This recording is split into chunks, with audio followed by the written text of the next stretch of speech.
Hello Etians! Welcome back to my channel. Ito na nga ang sinasabi ko, ang collaboration. Song collaboration ng SB19 at Apple the App na ang pamagat na Ready.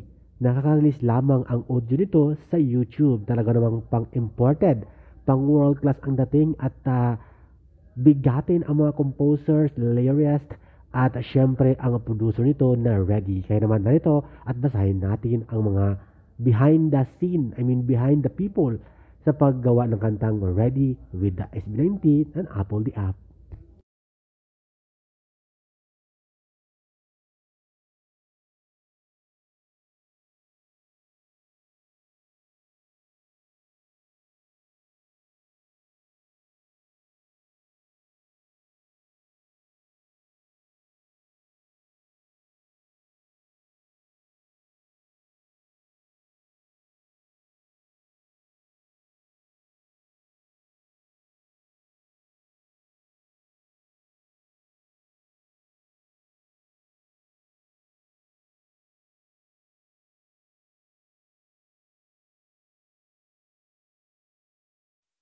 O di ba pang international na at pang Hollywood, pang global music artist ang producer ng ating SB19 Ready kasama si Apple the App ng Black Eyed Peas. Again, congratulations SB19